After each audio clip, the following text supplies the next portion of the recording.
88 anti teror Polri terus bekerja melakukan tindakan-tindakan hukum sebagai bagian pencegahan terhadap aksi teror di tanah air. Sejak bulan November sejak bulan Oktober akhir ya sampai November ini telah melakukan aktivitas penangkapan terhadap beberapa tersangka pelaku teror ya. Itu yang pertama di Lampung itu 8 orang dan terakhir di Jawa Timur. Mereka masuk di dalam jaringan jamaah Islamiyah. Ya, mereka jadi dalam satu kelompok jamaah Islamiyah. Tentunya terus ditangani kasus ini, penanganan teror kelompok jamaah Islamiyah ini oleh Densus 88 dan tentunya akan terus bekerja dengan instansi yang lainnya untuk memastikan dapat meminimalisir daripada aksi-aksi teror di tanah air. Seperti itu.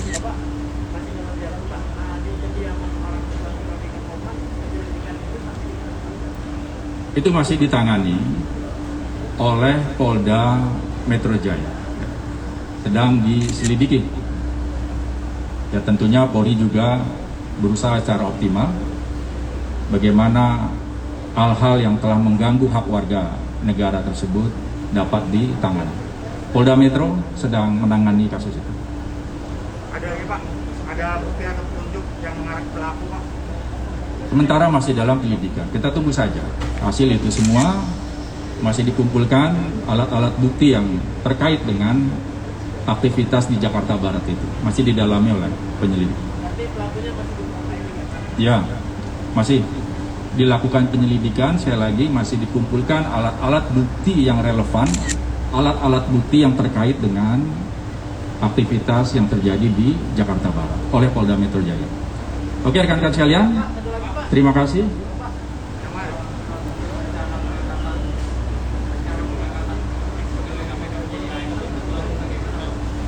Rekan-rekan sekalian, untuk itu proses masih berjalan.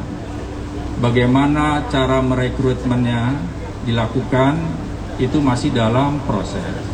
Kemudian juga sedang dibuatkan payung hukum terhadap pelaksanaan rekrutmen itu. Semua dipersiapkan sehingga ketika dilakukan rekrutmen tersebut dapat dijaga legalitasnya. Ini yang perlu dipersiapkan secara matang.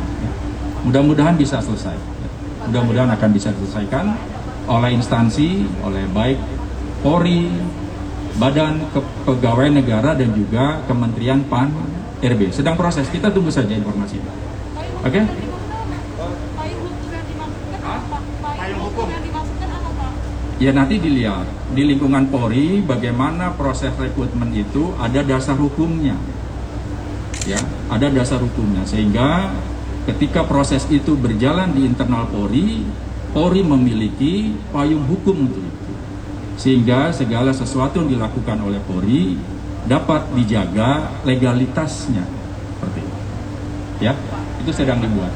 Soal satgas mafia bola Pak, untuk aktifnya kembali satgas itu kan tergantung dari keputusan pimpinan ya Pak.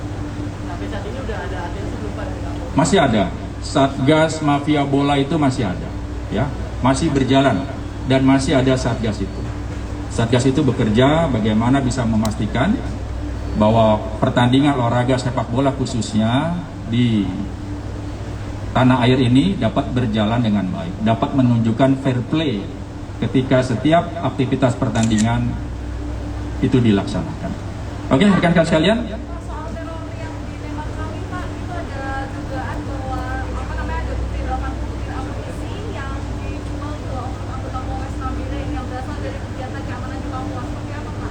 Sekarang ya yang dipastikan bahwa bagaimana operasi penanganan terhadap kelompok kriminal bersenjata itu dapat berjalan dengan baik dan juga siapa-siapa pendukung dari kelompok itu pasti akan terus didalami ya, tidak pandang bulu. Apabila memang ada anggota Polri yang terlibat di dalam aktivitas KKB di Papua pasti akan ditangani ya dan akan dimintakan pertanggungjawaban hukumnya terhadap perbuatan-perbuatan yang telah mereka laksanakan. Seperti itu, ya. Oke, rekan-rekan sekalian, terima kasih. Nanti kita ketemu lagi di kantor di Humas. Ada kegiatan kita di sana. Ada Kadif Humas lama dan baru, mungkin akan berbincang-bincang dengan rekan-rekan sekalian, ya. Nanti kita ketemu lagi di sana. Terima kasih rekan-rekan sekalian. Salam sehat. Wassalamualaikum warahmatullahi wabarakatuh.